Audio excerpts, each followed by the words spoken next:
I make them their bottles and I help them take a bath. I have 9 children. I asked God to put happy thoughts in my mind.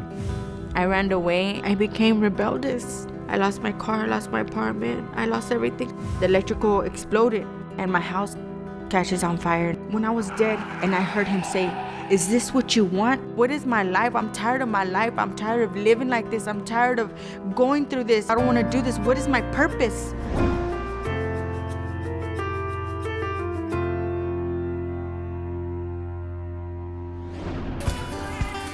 I always said I wanted 12 plus kids. All the way through elementary, middle, high school. When I was in high school, my friends, they're like, "What are you gonna do when you graduate and this and that?" They would say, "I want to be a nurse. I want to be this. I want to be that." And they would come and tell me, they're like, what are you gonna do, Rita?" And I said, "I want 12 plus kids." They would just look at me, they're like, "What?" And I'm like, "Yeah, I want 12 plus kids." I have 9 children. What my children think that is fun for them is togetherness, family. They love that. They enjoy that.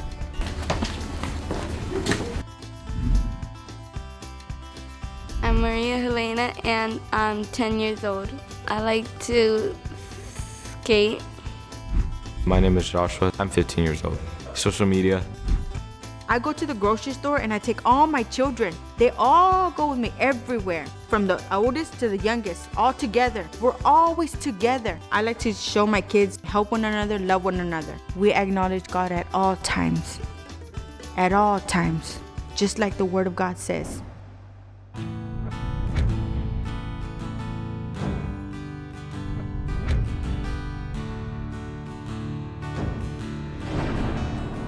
My name's Emmanuel and I'm 9 years old. I like to explore. I'm Xavier. I'm 11 years old, playing with my little brother. I think I was about 9 or 10 years old. My mom and my dad separated. Once everything started getting rough at the end of my mom's marriage, nobody would wake me up on Sunday. So I would wake myself up and I would go to church. There would be a bus that would pick us up on Sundays. And I would get up by myself and I would dress myself up and I would have one hair here and one ponytail here and I would be ready to go. And I remember riding the bus and we would sing praises to God. I always wanted to sing so loud. When I was 16 or 15 years old, I had a friend and she was like, "Hey, do you want to smoke before we go to school tomorrow?" And I was like, "Yeah, sure." Thinking like I know what that is or what she's talking about, right? You want to be cool with the cool kids, right? I crossed the street and I went to her house. We smoked it, right? Oh my gosh. What is going on with me? I started getting scared. I started my breathing. I panicked. Oh my goodness, like I'm high. I'm high and I need to go home. This is my first time smoking. As soon as I'm gonna cross the street, I look both ways. There's no cars coming. As soon as my first foot stepped on the street, a car came and it hit me. It just appeared and I saw it hit me and I fell to the ground and I was all bloody. I was dead. And I heard the voice. He showed me my life from when I was in my mother's womb to the day that I was right there in the street, dead. He showed me like in a book. When you open the book and it flashes really quick, right? Your life and everything. And when I was dead and I heard him say, "Is this what you want?" He said, "Is this what you want?" Showing me my life. So fear came in me and I got up and I ran to my door. And I was banging and banging and banging and knocking. And my mom answered and she said, "What's wrong? What's wrong, Rita? Why aren't you in school?" And I said, "I was dead. I'm dead. I'm dead." But God brought me back to life. She was hugging me and kissing me. She goes, "What's wrong, Mama? What happened? What happened?"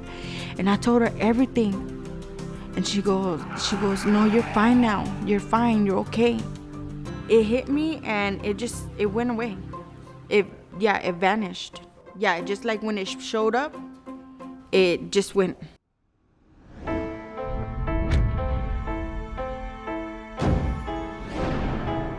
I'm Virginia and I'm 7 years old. Play with my sister and my mom. I'm Jacob Puertas and I'm 5 years old. Play toys. I had told like a counselor or something what was going on in my home, right, with my mom's boyfriend, right. There was an incident where there was some sexual abuse with me and one of my sisters. My mom had told me, you need to not say that. They can take y'all away. That's not true. You need to tell them that it's not true. And if she would have believed me, she would have left her boyfriend, but she didn't. I think what got to me was my mom, that she did not believe me and she did not step up. She was a Christian woman. She was a follower of Jesus, and she left it. And I think that's what hit me. And I became rebellious. I became angry and upset. I ran away for like about 2 weeks, and then I came back, and that's when I met Joshua's dad, my oldest son. I fell in love with him, like crazy in love with him. I met him, and that's when I got into the world. That's when I did things from the world. Started drinking. My first time was when I was 20. He got deported to Mexico for drinking, intoxication. The incident happened with my oldest child. He was about 5 years old. A family member in my home also sexually molested my son, right? I went through a depression. I couldn't anymore, right? Yes. That following weekend, Sunday, I went. Yes, I was praising God, thanking Him, glorifying Him, exalting Him, but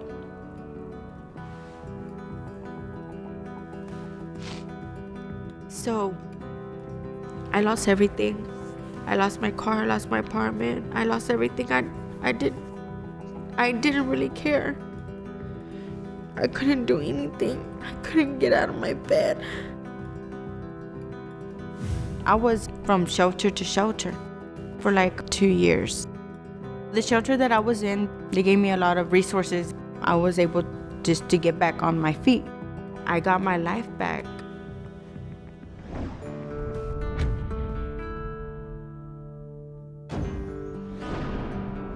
Jordan, Roy, Playwood, Hadassah, Hannah.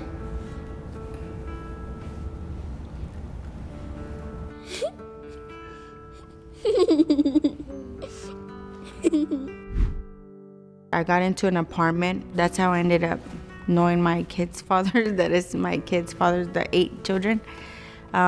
He was a neighbor at an apartment complex where I lived. I had Joshua, Xavier, Maria Elena, and Emmanuel when we started gonna live together. I had a miscarriage, so it became bacterial, it became infection. I was dying.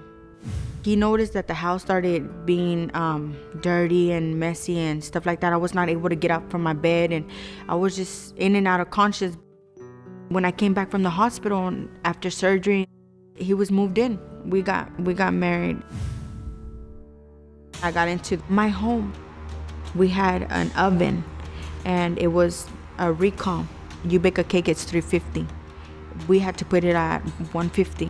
If you put it at $3.50, it would go higher. Me and my son, my oldest son, had just made brownies. These are the only brownies that ever came out good. We've always tried to make brownies and they never come out good. But this day they came out so beautiful, so everything good. When I walked out of my home, it was an explosion. The electrical exploded because it was overheated, and my house catches on fire and I lose my house. My whole world was turned upside down. All our savings went to hotels. I went back to the shelters, from shelter to shelter. I didn't have nowhere to live with my kids, so it was really hard. And they asked for their dad. Hey, Mom, where's Papi? When is he coming? What time does he get off work? It's already late. He went to work and he never came back. I stopped praying. So I was just like fed up. Like I was just, I was just, I guess, tired.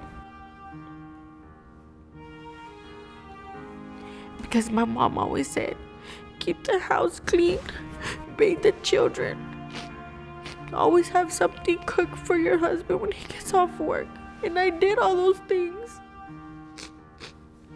So I would say, why is he doing these things? There's no need. We haven't seen him. We haven't heard from him.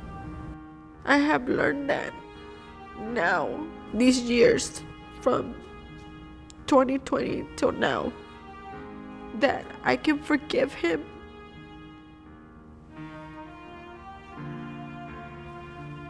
And I love him and not hold a grudge. And I just wish that I knew that before I gave up praying.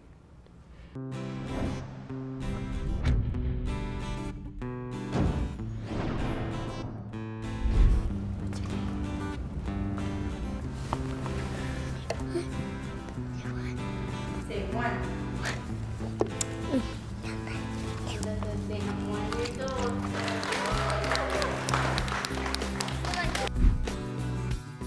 I do some work on the weekends with my nephew. He has a landscaping company, but it's really hard for me to work right now with my 9 children. I also take care of my dad who's handicapped. God provides. God provides.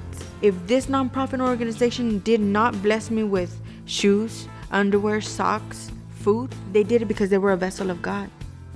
Because they are the made of the image of God. My children, they have seen God's glory and honor. They have seen His power. I received a surprise, a gift from God through a vessel of a nonprofit organization, Operation Care. They gifted my family and I a vehicle because I needed a car.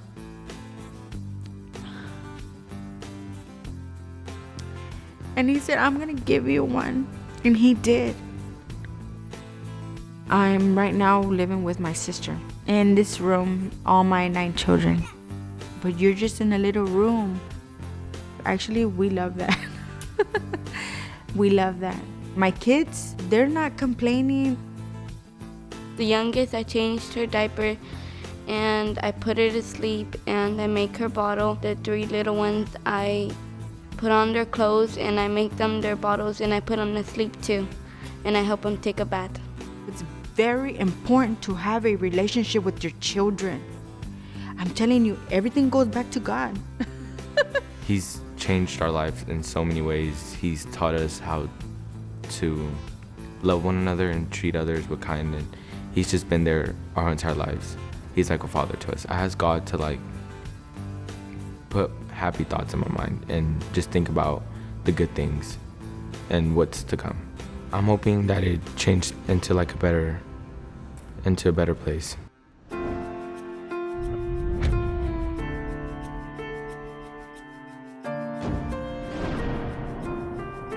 It's love, joy, peace, kindness, long-suffering. It always starts off with love. That's the way Jesus overcame the world. He did it with love.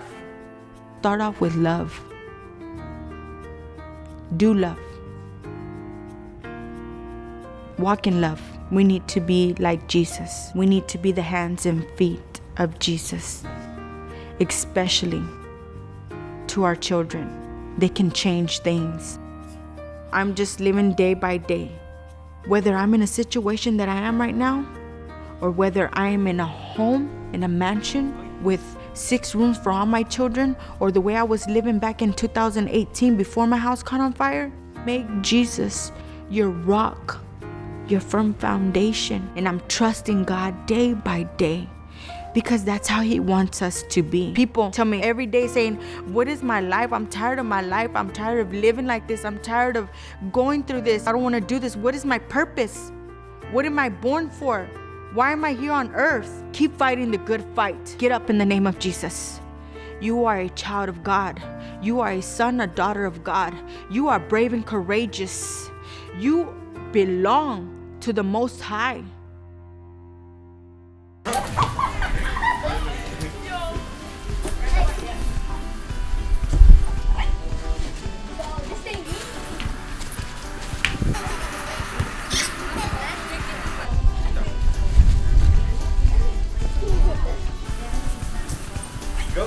Go again. Go again. Go, Larry. Come on.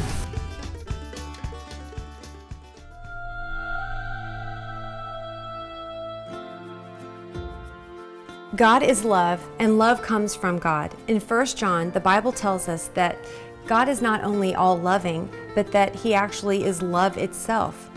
The heart of the Parent Compass television show is to bring the transforming love of God to families everywhere. In every Parent Compass episode, true stories reveal family struggles and how their lives were radically changed by the love of God. Parent Compass, an award-winning television series, is completely funded by people like you. If you have been touched by God and you want to share God's love to others, would you please pass it on? Jesus tells us to go into all the world and to tell about Him. With your donation, you allow us to take this television show into many different nations and in many different languages, free of charge. And a portion of your donation goes to Parent Compass Outreach to feed starving children. Your gift does so much. To make your tax-deductible gift, go to parentcompass.tv/donate. That's parentcompass.tv/donate. And thank you for sending love and hope around the world.